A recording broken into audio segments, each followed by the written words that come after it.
Querida irmã, querido irmão em Cristo, durante a pandemia, nós, ministras e ministros do Sino do Sudeste, passamos por uma experiência muito marcante. Óbvio, isso aconteceu no Brasil inteiro, em todos os sinos da nossa igreja, isso aconteceu no mundo inteiro. Mas eu estou querendo trazer para vocês de que aqui no Sínodo, a partir dessa experiência muito marcante, também teve um resultado muito bonito, que daqui a pouco eu vou compartilhar o que é. Quando começou a pandemia, eu fui um dos primeiros aqui dentro do Sino do Sudeste a começar com uma palavra pastoral através da internet.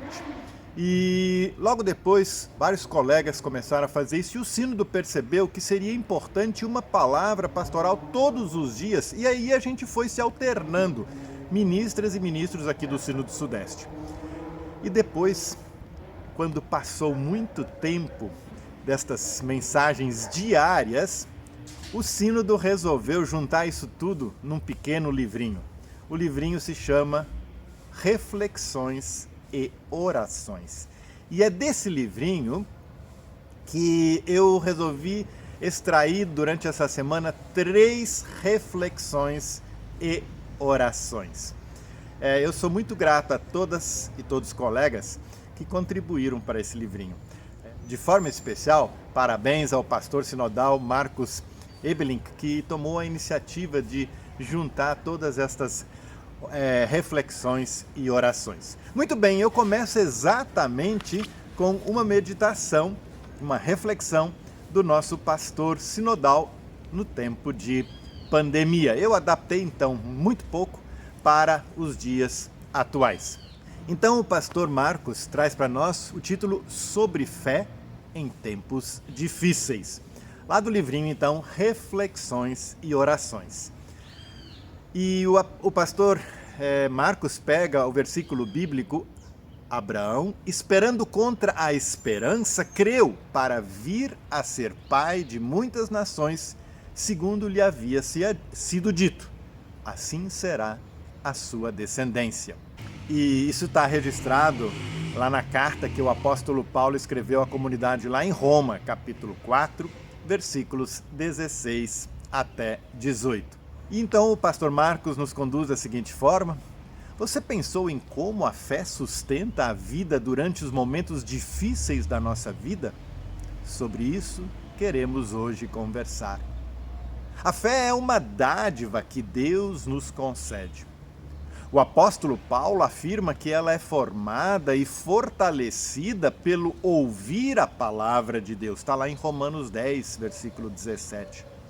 Dar-se conta da fé que professamos e como Deus se torna presente entre nós é essencial.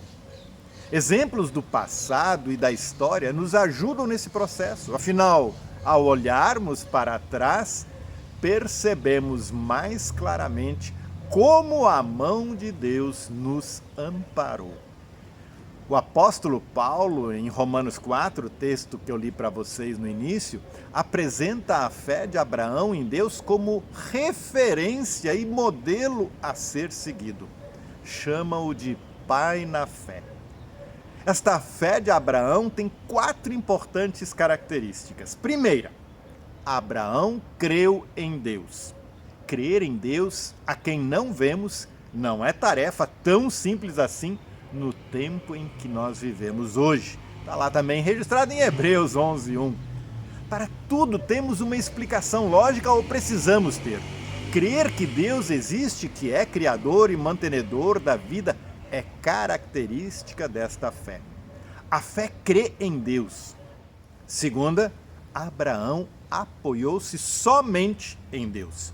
Pessoas idosas sabem que uma bengala é importante para a caminhada. Ela é apoio, ela é segurança. É neste sentido que Abraão entendeu Deus. Ele é apoio e segurança na vida. Abraão não se apoiou em reis, filosofias de vida ou gurus do mercado financeiro. Apoiou-se em Deus. Abraão o invocou em todos os momentos. A fé apoia-se em Deus. Terceira característica: Abraão confiou quando todas as evidências e lógicas humanas diziam o contrário. A fé em Deus confia para além das possibilidades humanas. As forças humanas têm limites, Deus não. Deus nos leva para além das dificuldades que enfrentamos. A fé confia que em Deus há sempre uma nova possibilidade. As esperanças não se esgotam, afinal, a lógica de Deus não é igual à lógica humana. Isso também já está registrado lá no profeta Isaías, capítulo 55, os versículos 8 até 10, você pode conferir depois. E quarta e última característica, Abraão agradeceu. A fé rende glórias a Deus. Reconhece que de Deus nos vem a graça e o amor que sustentam. É por isso que agradecemos. Coração de fé é coração agradecido. E o pastor Marcos nos presenteia com a bênção que diz que a bênção de Deus nos guarde hoje e sempre. Amém. E o pastor Marcos vai nos auxiliar com uma oração final que diz: bondoso Deus, dá-nos a fé que crê, que se apoia em Ti, que confia para além das circunstâncias difíceis que são dadas e que agradece o cuidado recebido. Que esta fé, Senhor, nos momentos difíceis da vida, nos sustente graciosamente. Por Jesus Cristo. Amém. Que você também possa buscar sempre de novo estas 4 características que o pastor Marcos nos alencou nessa reflexão. E que possamos olhar para Abraão e perceber que até mesmo nos momentos mais difíceis da vida, naqueles momentos que a lógica humana não consegue botar 1 centímetro a mais no nosso passo, que a gente possa confiar em Deus, mas que a gente não confie em Deus apenas nos momentos difíceis. Que seja uma caminhada diária de fé, de confiança e então da experiência do cuidado de Deus em nossa vida. Um beijo no seu coração. Amanhã a gente se reencontra aqui. E obrigado, pastor Marcos, por esta belíssima reflexão.